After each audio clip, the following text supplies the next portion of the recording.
첫 페이지 보겠습니다. 자, 2문 찾으셨죠?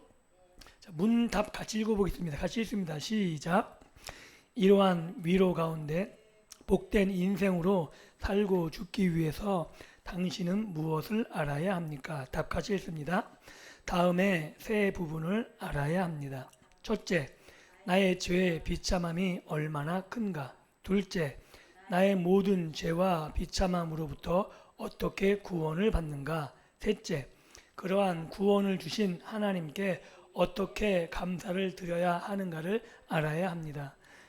종대 여기 갖고 가. 책 여기 있으니까 일로 와서 갖고 가. 괜찮아? 응?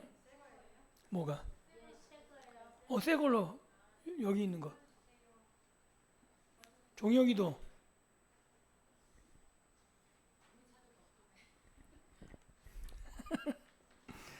자, 그리고 다음 페이지 넘기셔서 혹시 1문을 기억하십니까? 1문. 우리의 참된 위안이 무엇입니까? 그죠? 그래서 2문이 이어서 나가는 거예요. 그 위안, 이러한 위로 가운데 복된 인생을 살고 죽기 위해서 알아야 될 게 있다는 거죠. 그러니까 우린 자꾸 신앙, 영생 그러면 그 어떤 의지를 자꾸 생각하기 쉬운데 성경은 우리 신앙을 얘기할 때 아는 것을 계속 강조해요. 알아야 된다는 거거든요. 그러니까 목사님들이 가끔 그러잖아요. 무조건 믿으라 그러잖아요. 그것처럼 성경에서는 황당한 말이 없는 거예요. 무조건 믿으면 안 되는 겁니다. 무조건 믿으면 이단이 되기 쉬워요. 그러니까 제가 여러분들이 성경을 가르쳐도 무조건 믿으라 그러면 이상하게 저를 노려보셔야 돼요. 왜냐하면 그 무조건 무의지적, 무이지적으로 믿어버리면 종교화돼요.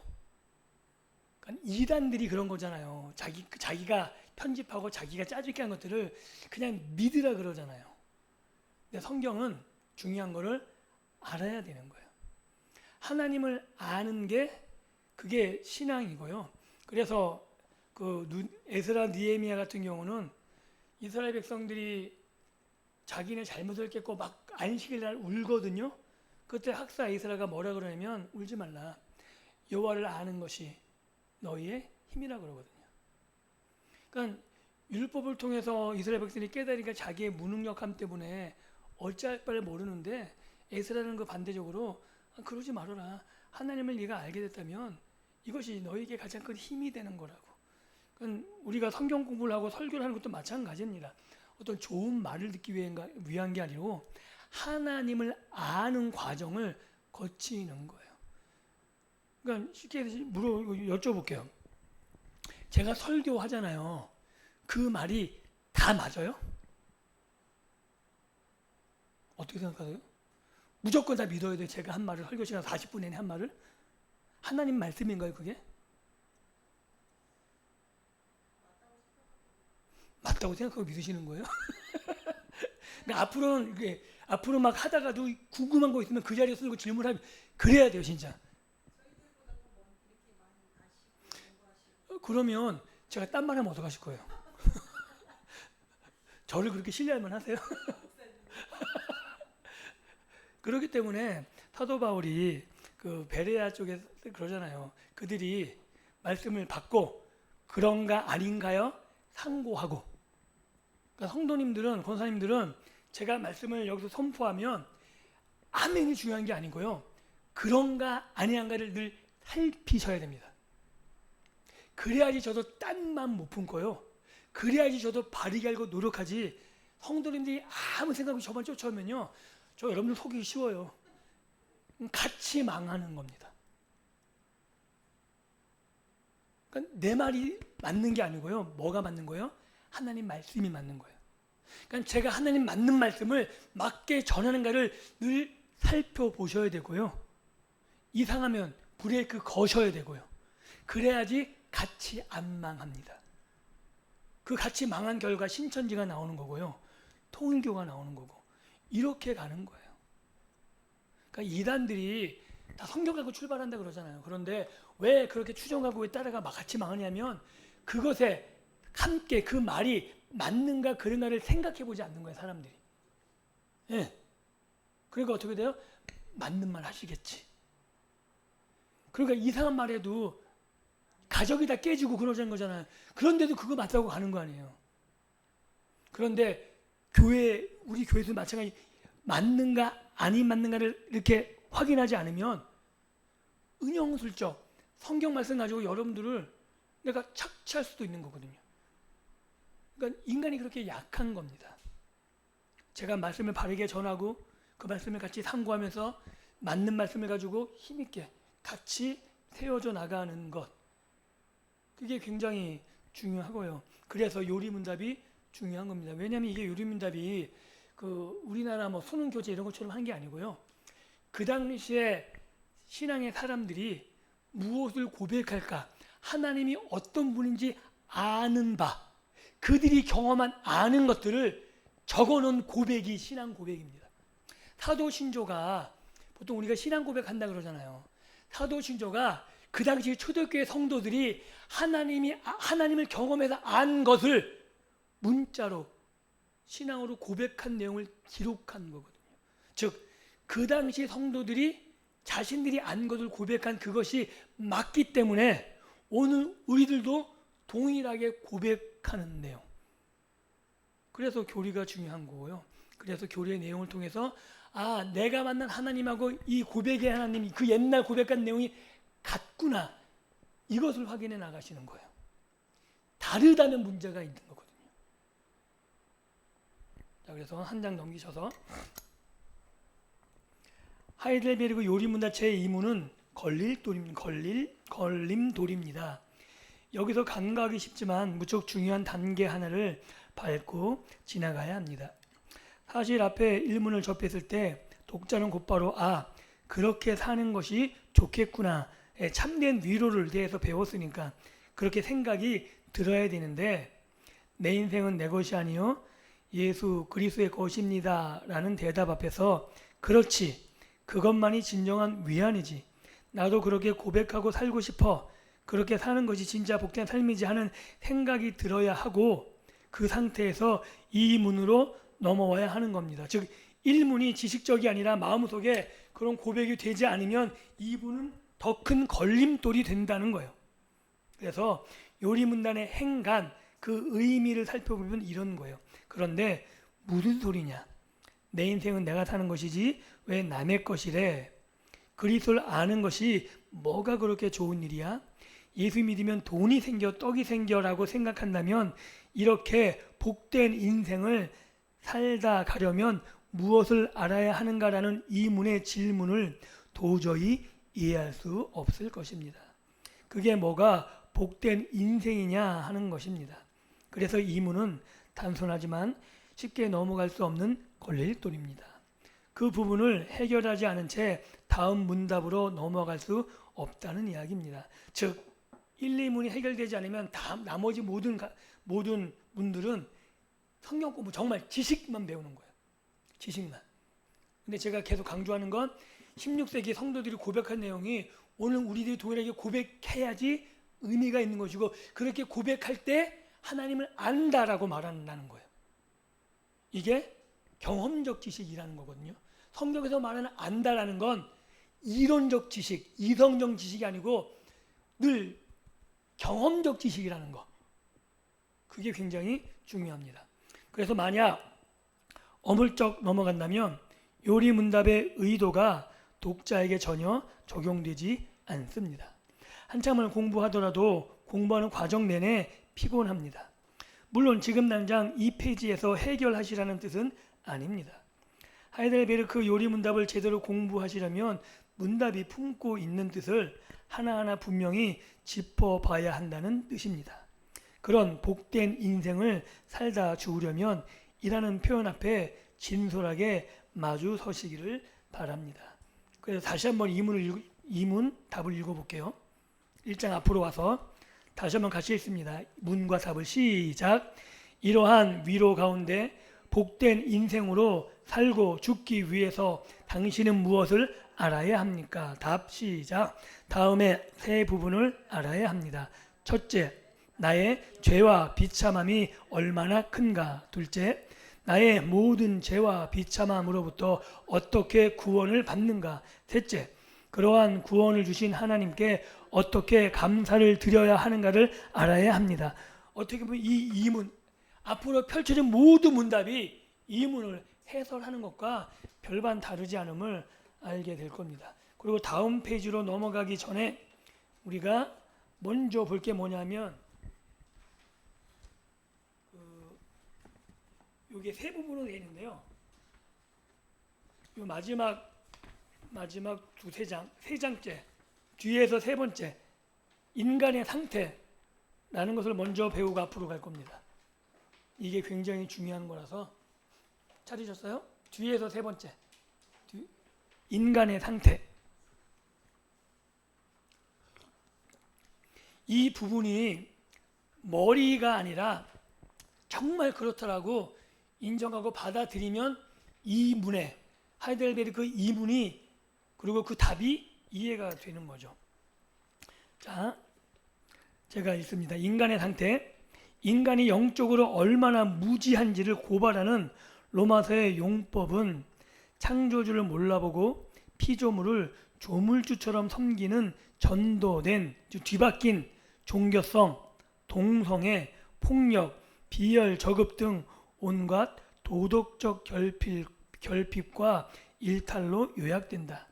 이러한 상태로 내버려두는 방치와 유기가 또한 하나님의 가장 큰 진노라는 것이 성경의 주장이다. 그리고 시각 교정을 위한 하도. 이 질문은 굉장히 중요하거든요. 사람들이 우상이 뭔지 아시죠? 우상을 믿는 이유를 무엇이라 생각하십니까? 이군정 원사님, 사람들이 왜 우상을 믿는다 생각하세요? 만약에 그 돌부처일 수도 있고요. 무당이 될 수도 있고 점장일 수도 있고 그런 우상들이 많잖아요. 그리고 다른 나라 가면 그 나라의 민족적인 신들이 있고 그죠? 우리나라 옛날 같은 경우는 산신 뭐 이런 거 있잖아요. 그 우상들을 왜 믿는다고 생각하세요? 그냥 솔직히 파란들이 얘기해 보세요. 그런 귀신들을 왜 믿을까? 생각 안 해보셨죠? 이제 앞으로 질문이 많아져요. 저는 김정현 원사님, 그 귀신들 왜 섬길까요?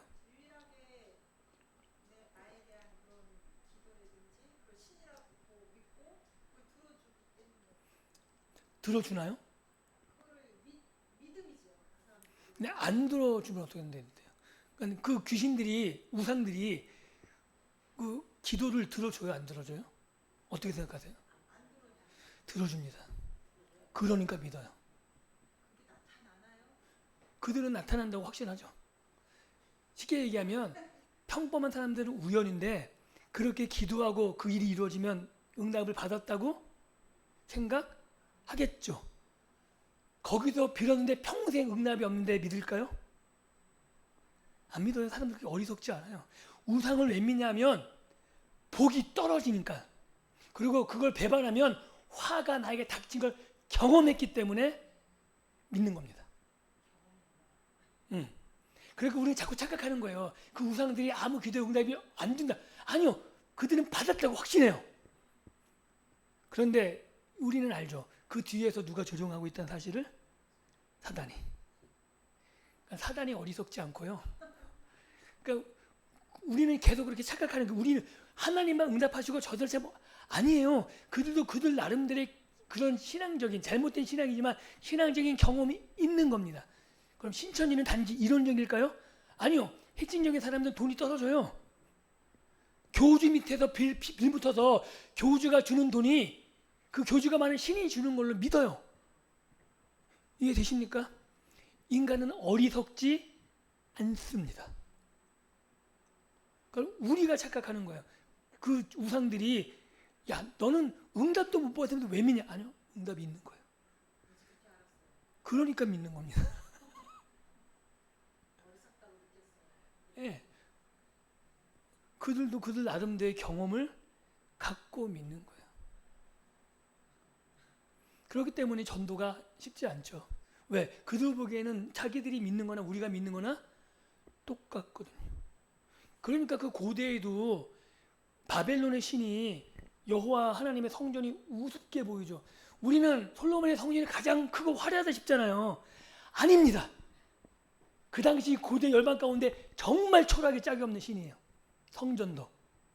왜냐하면 예루살렘 성전보다 예루살렘의 성전 있잖아요. 바벨론의 성전은 10배 이상이고 황금도 훨씬 더 많이 처발랐어요. 그러니까 그들 눈엔 하나님이 이스라엘에 졌기 때문에 하나님도 졌고 성전도 초라하니까 당연히 하나님이 눈에 보이지 않는. 그러니까 하나님께 섬기지 않아요.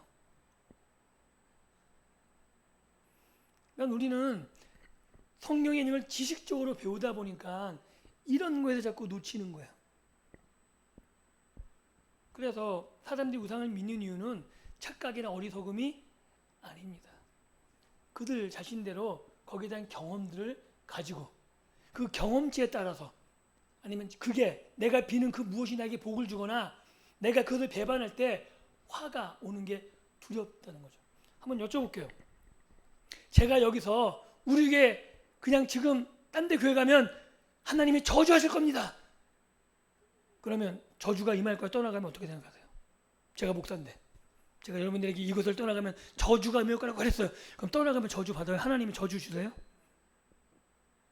어떻게 생각하세요? 안 주세요. 그런데 무섭죠. 네. 사람들이 그렇게 협박으로 하려고 그래요. 제가 가끔 비유로 김정현 선교도 차에서 몇 번 얘기했지만 주일날 빠졌어요. 그런데 넘어져서 다리를 다쳤어요. 아이씨, 하나님이 벌 주셨네. 벌 주신 건가요? 어떻게 생각하세요? 주일날 빠졌기 때문에. 그냥 다친 거예요? 제가 어떻게까지 얘기했냐면 보통 주일날 빠져서 다치면 에이씨 다음부터 안 빠져야지. 왜? 무서우니까. 하나님의 마음은 어떤 거냐면요. 평생 찝찝할까 봐 그래 다쳐서라도 마음이 찝찝하지 않으면 다쳐라 이런 거예요. 하나님은 여러분들에게 벌을 주실 생각이 전혀 없으세요. 그래서 자꾸 우리는 무서워서 두려움 가운데 뭘 하려고 그러거든요. 하나님은 그렇게 여러분들을 협박하면서 몰고 가지 않으십니다. 그렇기 때문에 우리 인간의 상태를 분명히 알아야지 하나님의 마음이 어떤 건지 알아요. 자꾸 우리가 오해하는 게 뭐냐면 하나님이 괜히 잘 사는 날에 불러다가 지키면 복 주고 안 지키면 벌 주고 이렇게 보통 많이 생각해요. 아니 괜히 잘 사는 날에 불러다가 왜 지키면 복 주고 안 지키면 벌을 줘? 그냥 잘 살게 냅두지. 근데 중요한 건 뭐냐면요. 원래 죽을 인생이었다니까요. 자꾸 그걸 잊어버려 인간이. 원래 그냥 냅두면 어떻게 되는 인생이요? 죽을 인생이요.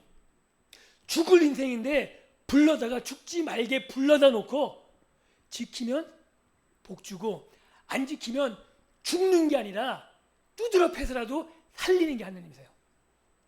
근데 이거를 자꾸 인간이 놓치는 겁니다.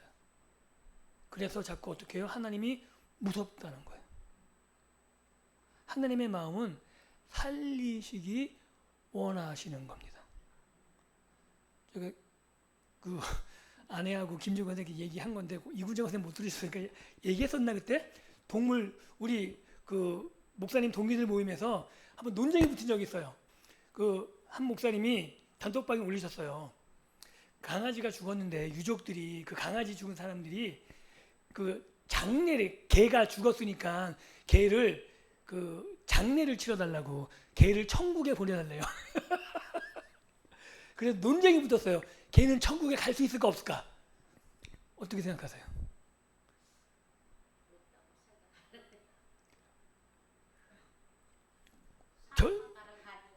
맞아요. 사람만 가요. 근데 그럼 결론은 어떻게 됐을까요? 성도님을 설득해서 성경 말씀 이러니까 걔는 그냥 죽으면 끝나는 거 이렇게 얘기해야 돼요? 네, 그래서 어떻게 했냐면 야 천국 보내줘. 왜? 가족들의 마음을 위로해야 되니까. 이게 하나님의 마음이에요. 우리 이수신 장군 천국 갔을까요? 세종대왕 천국 갔을까요? 제일 궁금하죠. 예, 정답은 모릅니다. 여쭤볼게요. 저는 천국 가야 한 거예요. 저 모릅니다. 가인 지옥 가요? 모릅니다. 아담 가와 지옥 갔을까요? 모릅니다. 그렇기 때문에 이수인 장군 천국 가는 거 몰라요. 그럼 구원 받았을 가망성이 있었을까요? 없었을까요? 가망성은 있죠. 왜요? 아브라함 동시대 사람이 누구냐면 욥입니다. 아브라함이 욥에게 전할 시간이 있었을까요? 하나님은 부를 만한 사람을 그냥 부르십니다. 우리가 알지 못해도 하나님이 만약에 불렀다면 이수진 장군 구원 받은 거고요. 몰라요. 그래서 성경에서는 누구만이 구원의 책임자세요?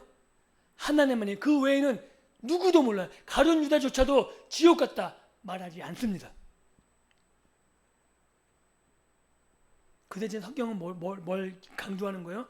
누가 구원 받았다 못 받았다를 이야기하는 게 아니고 인간이 얼마나 비참한가를 이야기해요.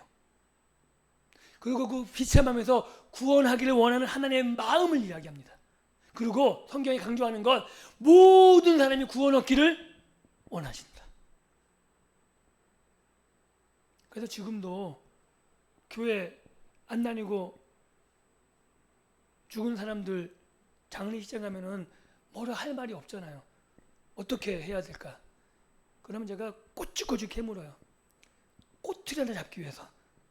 그 꼬투리 하나 잡아가지고 천국 보내주려고. 왜요?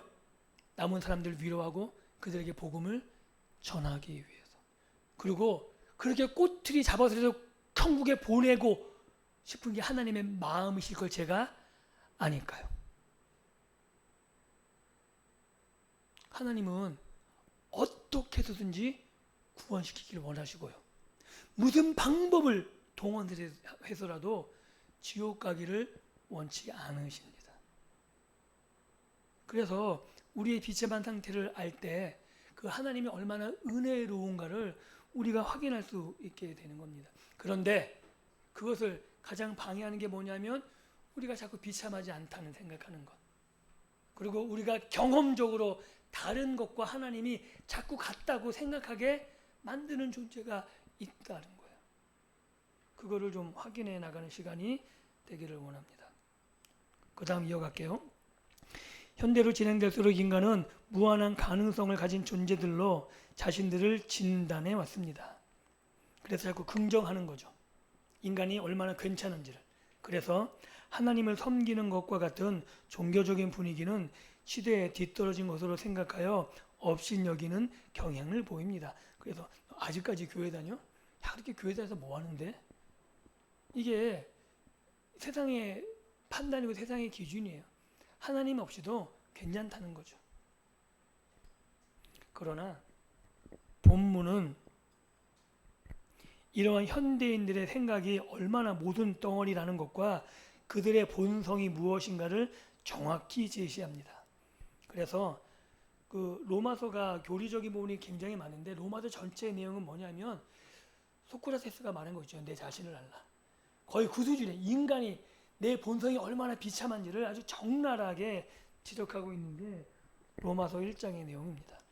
로마서 1장 18절 이하에서는 일반적인 현상들을 더 인간이 죄인이라는 사실을 증명하고 있습니다.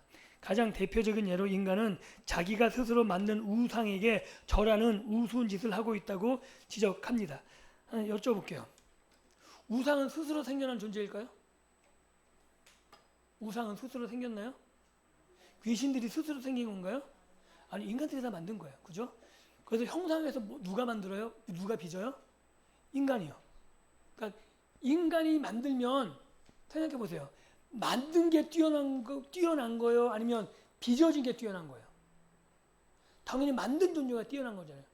근데 유일하게 지가 만들고 지가 섬겨요. 이거는 어리석다는 거죠. 그런데 놀라운 거는 그렇게 그걸 섬길 때 그게 아무 반응이 없으면 내가 어리석었다 나가 되는데 그게 효과를 발휘하는 것 같거든요. 그 영적인 존재가 있기 때문에 그런 거예요. 그걸 뒤에서 누가 조종하고 있다는 걸 알아야 돼요. 사단이요. 인간이 하나님께 나아가는 걸 사단이 막는 거죠. 우리가 섬기는 신이나 너희가 믿는 하나님이나 뭐가 다른데? 야, 우리도 기도 응답해. 우리도 복 줘. 우리도 잘못하면 벌 받는다니까? 그 종교하고 우리하고 뭐가 다르죠, 그럼? 고상한 거 따지면 불교가 더 고상할까요? 기독교가 더 고상할까요? 불교가 더 고상하지 않아요? 성경 보면은 좀 추잡스러운 얘기도 있잖아요, 그죠? 적나라하게. 불경에 그런 거 있습니까? 없죠. 경전으로 따지면 성경보다 훨씬 더 고급스러운 경전들이 많아요. 차이점이 인간적인 관점에 보면 없다고요. 우리야 예언이라고 믿지만 다른 사람들은 뭐라 그래요? 후대 사람들이 예언처럼 쓴 거야. 그럼 뭐라 반박하실 건데요? 차이점이 전혀 없는 것 같잖아요. 그렇게 뒤에도 배우에 조종하고 있고 그렇게 하나님께 나아가는 막는 길들이 있으면 우리가 바르게 인식할 때 우리가 고민하게 되는 거죠. 무엇이 다른가? 그 고민에서 신앙이 출발돼야 되는 거예요. 그리고 그 고민 가운데 하나님을 알게 된 참된 지식이 있을 때 설명하지 못해도 난 아는 거예요. 야, 그거 거짓이야. 가짜야. 실제로 그들이 응답받은 거 누가 주시는 거예요? 하나님이요. 쉽게 말해서 이런 거예요. 그 아들이 집 나가가지고 아빠를 막 욕해요. 그리고 자기가 잘났다고 막 살아요. 그러면 아빠가 쫓아가서 그 아들 죽여요? 그 아들 사랑하는 아빠라면 몰래 죽겠죠. 그 아들이 아빠 욕해도 그 아들이 잘 되길 원하는 아빠 마음 변하지 않습니다. 드러나지 않아도. 즉, 그 우상들이 주는 것 같지만 실제로 모든 것을 누가 주고 계시는 거예요? 하나님이요. 그런데 그 사람들은 하나님이 아니라 우상에 준다고. 사단의 뒤에서 조종하는 그것 때문에 하나님께 나오는 게 아니라 자꾸 어디를 향해서 가요? 멸망을 향해서 달려갈 뿐인 거죠. 근데 우리는 아는 거예요. 야, 하나님이 주신 거야. 네가 돌아오길 원하고 네가 망하지 않기를 원하는 하나님이 지금 너를 돌보고 계시는 거야. 이거를 아는 겁니다. 그 차이가 분명히 있는 거거든요. 그래서 계속해서 보면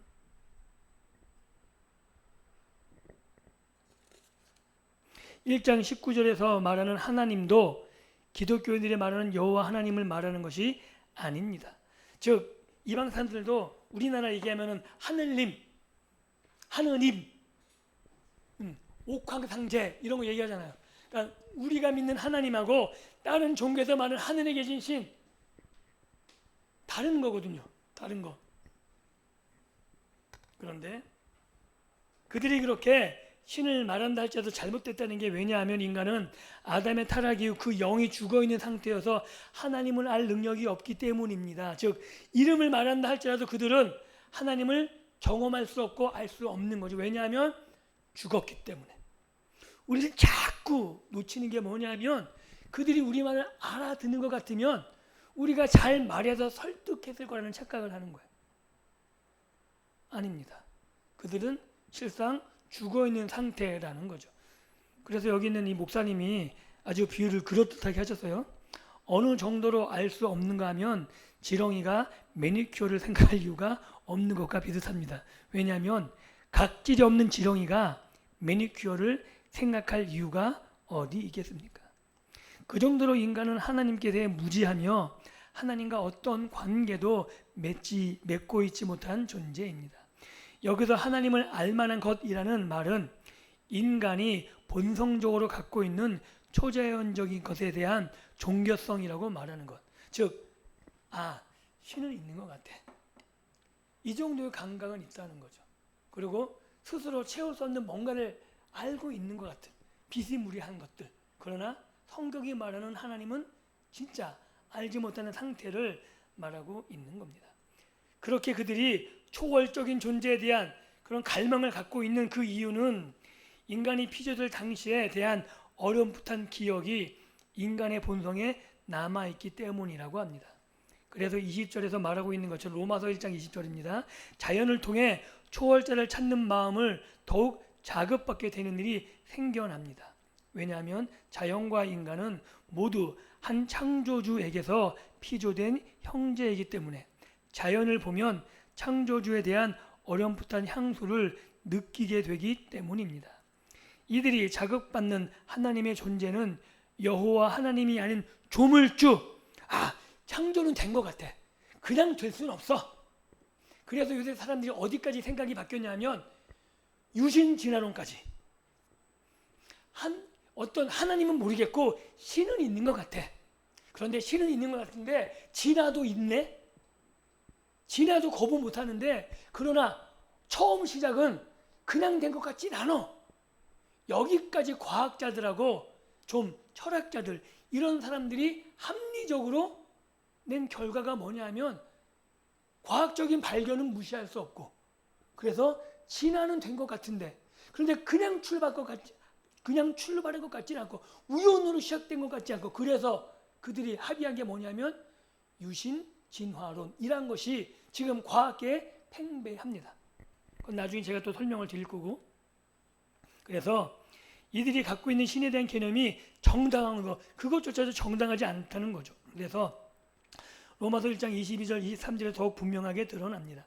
자신들에게 내재한 초월성과 신성을 가지고 자신들이 경배할 대상을 스스로 찾아 만든 것이 금수와 버르지의 형상들 있긴 있는 것 같아. 내가 거기서 있으니까 섬겨야겠어. 그래서 찾은 게 뭐냐 하면 참된 하나님이 아니라 자신들이 자기보다 좀 힘이 되고 생각되는 그래서 생각하는 게 뭐냐면 그 힘이 응축된 것으로 보여지는 십장생 같은 거. 왜? 우리보다 오래 살고 우리보다 좀 단단해서 흩어지지 않는 돌이나 뭐 이런 것들 금, 쇠 그러니까 우리보다 좀 오래 영원처럼 보이는 것들 그래서 그런 것들을 신격화해서 섬기기 시작했다는 거죠. 인간들은 자신들의 제한성을 인정하고 자신보다 더 나은 경배 대상을 찾아 만들어 놓은 것이 소나 개구리, 서 있는 독수리의 모양 이게 옛날에 왜 이게 전부 다 신이었냐면 다산 옛날에는 그 무기가 중요하지 않아요. 무기가 아무리 좋아도 인구가 많으면 게임이 안 돼요. 그래서 옛날에 최고의 무기는 인구가 많은 겁니다. 인구가 많은 나라가 가장 힘이 센 나라예요. 왜요? 무기가 형편없거든요. 옛날에는. 요새는 사람의 수보다 무기가 중요하잖아요. 그런데 옛날에는 그 무기 해봤자 그 철기가 시작된 지 얼마 안 됐잖아요. 그 옛날에는 뭐가 무기였어요? 구리. 구리가 찌르면 어떻게 될까요? 멍들지 들어가지 않아요. 그러니까 사람이 많은 게 최고였다고요. 그렇기 때문에 그 당시에 대부분 신들은 형용할 수 없는, 이해할 수 없는 독점, 곤충, 왜요? 다산. 그러니까 그 신들을 섬기면 애를 많이 낳게 되는 그래서 인구가 많아져서 강성해지는 이게 그 고대 신들의 개념이라는 거죠. 그러한 일을 행한 자들의 수준이 어떻다는 것이 폭로되는 즉 그런 흉측하고 말도 안 되는 것들을 자신들의 유익을 위해서 섬기는 그런 아주 어리석은 수준이 그들의 수준이라는 거죠. 그래서 종교적 수준에서 그들의 참 모습이 이런 정도라면 그들의 일반적인 도덕 수준 그래서 그 당시에는 지금처럼 도덕 수준이라는 게 없는 거죠. 윤리 이런 게 없는 겁니다. 무조건 힘만 가지면 다 통용되는 시대. 지금은 그나마 좀 체면이 있고 기준이 있고 법과 질서가 있지만 그 옛날에는 법과 질서가 없죠. 우리나라 조선시대만 해도 법이 그나마 신하들이 막 얘기해갖고 그나마 도덕적을 지키려고 막 그랬잖아요. 그래서 왕도 잘못하면 신하한테 꾸지람도 듣기도 하고. 그런데 더 옛날로 가면 왕의 말이 곧 법이잖아요. 그렇기 때문에 그 옛날에는 그냥 도덕적 수준조차도 무시되는 그런 상황이 나는 거죠. 도덕적으로나 윤리적으로 혹은 우리가 잘 아는 대로 전쟁, 약육강식, 생존 경쟁 같은 행위들을 통해 인간 스스로 저급성을 잘 드러내고 있다는 거죠. 이런 행동들은 인간들 간에도 비판과 혐오의 대상이 되는 나쁜 것들입니다. 그런데도 누구나 서너 가지씩은 다 이러한 문제들에 연관되어 있는 것, 그것은 죄인이기 때문에 자연스럽게 나타날 수밖에 없는 증상입니다. 즉 우리는 그 감기가 무서운 게 뭔지 아세요? 감기가 굉장히 무서운 질병이거든요. 왜 그런지 아세요? 치료법이 없어요. 감기는 증상을 치료하는 거지 감기 바이러스를 잡지 못합니다. 그죠? 우리 안에 감기 바이러스를 상주하고 있잖아요. 그 감기 바이러스를 못 잡아요. 몸이 건강하면 괜찮은데 몸이 약해지면 증상이 나타나죠. 그래서 그 증상을 치료하는 겁니다. 그런데 중요한 건 우리가 죄인이기 때문에 죄가 내 안에 있기 때문에 이런 행동으로 범죄한다는 거예요. 그러니까 그런 증상들이 나타났다는 얘기는 그런 증상들의 원인이 되는 죄가 내 안에 있다는 게 증명된다고 성경이 말하는 거죠. 그런데 모든 사람이 그런 증상들을 다 갖고 있네? 모든 사람들이 그런 행동들을 다 하네? 그럼 모든 사람들이 뭐가 있다는 거예요? 죄가 있다는 거죠. 그래서 그 죄가 그냥 우연히 그들에게 발생된 게 아니라 성경을 통해서 보면 인간의 타락으로 말미암아 모든 사람이 그 죄 가운데 있게 됐다라고 말하는 거죠. 그래서 성경이 굉장히 합리적인 거예요. 사람들이 뭐라고 얘기하든 성경은 정확한 진단을 내리고 있다라고 말하는 겁니다. 자, 벌써 40분이 됐기 때문에 오늘은 여기까지, 좀 끝을 못 내서 아쉽지만 여기까지 하고 다음 주에 이어서 진행하겠습니다. 기도합니다. 하나님 감사합니다.